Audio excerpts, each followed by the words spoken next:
আচলতে আমি এটা কাৰণে আমি গোটেইখিনি গোট খাইছোঁ যে এনেকুৱা ধৰণৰ ঐতিহাসিক কাণ্ড যাতে আৰু নহয় আৰু এই সচেতন শিল্পী সমাজে আমি এটাই সজাগতা আনিব বিচাৰিছোঁ অন্ধবিশ্বাস এই খোপা ধৰা হওক ডাইনী হওক এনেকুৱা ধৰণৰ যাতে অন্ধবিশ্বাসবিলাক দূৰ হয়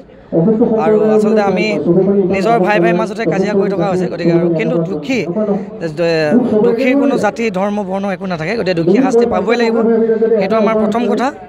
আৰু গোটেই আইনী প্ৰক্ৰিয়াৰ ফালৰ পৰা গোটেই প্ৰশাসনে এই বিষয়ত গুৰুত্ব সহকাৰে ল'ব লাগিব এইখিনি আমাৰ ক'ব লাগিব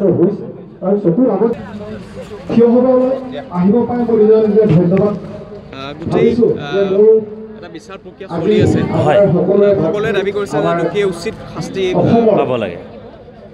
সেইটোতো হয়েই প্ৰথমতে মই নীলোৎপলৰ অভিজিতৰ বিদেশী আত্মাৰ চিৰশান্তি কামনা কৰিছোঁ আচলতে তেওঁলোক যে আমাৰ পৰা হেৰাই গৈছে সেয়া আমাৰ পৰা হেৰাই যোৱা নাই তেওঁলোকে দি থৈ গৈছে যে অসমীয়া জাতিক সকীয়াই থৈ গৈছে যে অসমীয়া জাতিটো একত্ৰিত হ'বৰ হ'ল আমাৰ যি ভাতৃঘাতী সংঘৰ্ষ যি আমাৰ সাম্প্ৰদায়িক সংঘৰ্ষ সেইবিলাক আমি বাদ দিবৰ হ'ল আমাক জ্ঞানৰ পোহৰ লাগে আমাক সেয়া সকীয়াইছে তাৰমানে আমাৰ কি হয় যে যদিও কলেজ আছে নলেজ নাই তেনেকুৱা এটা বহুতৰ মাজত তেনেকুৱা কথাটো হয় এইকাৰণে যে আমাৰ ঘৰখনৰ বা সমাজখনৰ ওপৰত বহুত কথা ডিপেণ্ড কৰে আজি নৱপ্ৰজন্মৰ যিসকল ল'ৰা ছোৱালী আছে বা কণ শিশু আছে সেয়াই হয়তো এদিন গৈ নাগৰিক হ'ব তাৰ পৰা এখন সমাজ হ'ব গতিকে আজি আমি ঘৰুৱাভাৱে কি শিক্ষা দিছোঁ যে মানুহ হ'বলৈ শিক্ষা দিছোঁ নাই নে অকল স্কুলীয়া শিক্ষাৰ লগতে জড়িত হৈ আছোঁ গতিকে সেইখিনিও কথা আছে গতিকে সেইখিনিৰ কাৰণে মই কাটৰে অনুৰোধ জনাম অসমৰ প্ৰতিজন পেৰেণ্টছক কাৰণ ময়ো দুটা সন্তানৰ পিতৃ গতিকে যে মানুহ কৰিবলৈ গৈ আমি চিন্তা কৰিব লাগে যে মানুহ কৰিবলৈ চিন্তা কৰিব লাগে যাতে ভৱিষ্যতে নৰপিশাচৰ দৰে কাম কৰিব নোৱাৰে বা সেই মানসিকতা যাতে নাহে সাংস্কৃতিক বাতাবৰণৰ জৰিয়তে যাতে ঘৰখনে চুবুৰীটোৱে বা গাঁওখনে সমাজখনে যাতে শিক্ষা দিয়ে প্ৰতিজন শিশুক উঠি অহা প্ৰজন্মক যাতে মানৱতা কি মানুহৰ হৃদয় কি গতিকে সেই কথাখিনি আমাৰ খুব জৰুৰী প্ৰয়োজনীয় কথা গতিকে সেই শিক্ষাৰে আমাৰ যদি গোটেই জাতিটো গোটেই দেশখন যদি আগবাঢ়ে তেতিয়া ডেফিনেটলি আমাৰ এই নৰপিশাচৰ দৰে এনেকুৱা মানুহবিলাক নথকা হ'ব সেইখিনি মই কামনা কৰিছোঁ উচিত শাস্তি পাওক আৰু লগতে আমাৰ বহুকেইটা দাবী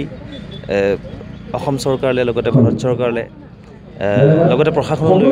গতিকে সেইখিনি আমি ইতিমধ্যে পাঠ কৰিছোঁ সেইখিনি আৰু বহলাই কোৱাৰ প্ৰয়োজন নাই গতিকে কোনোবা দুজনমান নৰপিশাচৰ কাৰণে যাতে জাতিৰ বা সাম্প্ৰদায়িক সংঘৰ্ষ নহয় সেইখিনি মই কৰজোৰে প্ৰাৰ্থনা কৰিছোঁ গোটেই বিষয়টোৰ ভিতৰত এটাই আমি কেইটামান পইণ্টছ আমি ৰাখিছোঁ সেইটো হৈছে যে কি আমাক ন্যায় লাগে ফাষ্ট ট্ৰেক কোৰ্টত লাগে সোনকালে লাগে দোষীক আমি এইকেইটা মানুহৰ জীয়াই থকাৰ অধিকাৰ নাই দেই একদমেই নাই ইমান নৃশংস জন্তু জংঘলী কাৰ্নিভেল হয় মানুহক খাই ভাল পায় মানুহৰ তেজ খাই ভাল পোৱা মানুহ এইকেইটা মই গোটেইখিনি কথা কোৱা নাই এইকেইটা মানুহ যিকেইটা কালপ্ৰিট হয় এইকেইটাৰ জীয়াই থকাৰ কোনো অধিকাৰ নাই ইহঁতক কেপিটেল পানিছমেণ্ট লাগে আমি ফাঁচি বিচাৰিছোঁ আৰু ফাষ্ট ট্ৰেক কোৰ্টত লাগে এইবিলাক মানে হেলেমীয়া কৰি লাভ নাই সোনকালে ন্যায় বিচাৰ লাগে আৰু আমি সঁচাকৈ এখন বিদ্যালয় বিচাৰিছোঁ তাকো চৰকাৰৰ পিনৰ পৰা কাৰণ আমি বিচাৰিছোঁ যে মানুহখিনি শিক্ষিত হওক শিক্ষিত নোহোৱাৰ কাৰণে আজি এই সোপা ধৰা আজি বোলে ডাইনী এইবিলাক কাৰবাৰ হৈ আছে মানুহে যেতিয়া শিক্ষা গ্ৰহণ কৰিব নহয় তেতিয়াহ'লে এইবিলাক নাহে ভগৱান কিন্তু এটা বেলেগ বস্তু ভগৱান হৈছে এটা পজিটিভ শক্তি ভগৱানক বিশ্বাস কৰাটোৰ লগত ডাইনী বা সোপা ধৰাৰ কিন্তু কোনো লিংক নাই সেইকাৰণে ভগৱান চেপ্টাৰটো বেলেগ আমি কোনোবা এজন অদৃশ্য পাৱাৰক আমি বিশ্বাস কৰোঁ এইটো এটা বেলেগ চেপ্টাৰ চ' গতিকে আমি শিক্ষিত হোৱাটো বিচাৰিছোঁ মানুহখিনি আৰু আমি গভৰ্ণমেণ্টক এইটো ৰিকুৱেষ্ট কৰিছোঁ যাতে কোনো ধৰণৰ জাতিগত সংঘাত নোহোৱাকৈ দোষীয়ে যাতে শাস্তি পায় আৰু যদি এইটো নহয় তেতিয়াহ'লে কিন্তু আপোনালোকক কথা দিছোঁ এই চৰকাৰকো আৰু বেলেগ কোনোবি যিমানবিলাক আছে তেওঁলোককো আমি কিন্তু ভোট বৰ্জন কৰিম আৰ্টিষ্ট গিল্ডে তাত ডিৰেক্টৰ্ছ প্ৰডিউচাৰ্ছ ছিংগাৰ্ছ এক্ট্ৰেছেছ চব থাকিব আমি কিন্তু ভোট নিদিওঁ ভোট আমি বৰ্জন কৰিম গতিকে আমাৰ এইটো ডিমাণ্ড যে আমি শংকৰ শইকীয়া অভিজিত নাথ নীলোৎপল দাসৰ আমি ন্যায় আমাক লাগে আমি ন্যায় বিচাৰিছোঁ আপনি কি প্ৰতিক্ৰিয়া? আচলতে এইকেইদিন খুব শান্তিৰে থাকিব পৰা নাই, অশান্তি এটাত ভুগি আছোঁ। এইটো যি আচলতে আমি এই ঘটনাটোত আমি সমানে জগৰীয়া, যি অন্ধবিশ্বাস আমি হোৱাটছএপ হওক ফেচবুকৰ জৰিয়তে আমি যি প্ৰচাৰ কৰিলোঁ, মই ভাবোঁ তাৰ লগত আমি প্ৰতিজন মানুহেই অলপ অলপ হ'লেও জগৰীয়া। গতিকে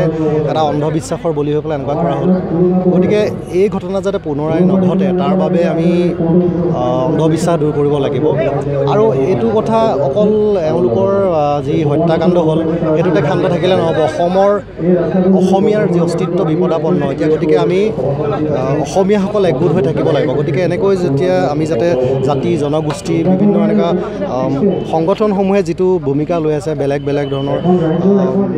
মানে সংগঠনবিলাক গঢ় লৈছে, তেওঁলোক একগোট হৈ পেলাই সংগ্ৰাম কৰিব লাগিব অসমৰ যি অস্তিত্ব বিপদাপন্ন তাক ৰক্ষা কৰিবৰ বাবে।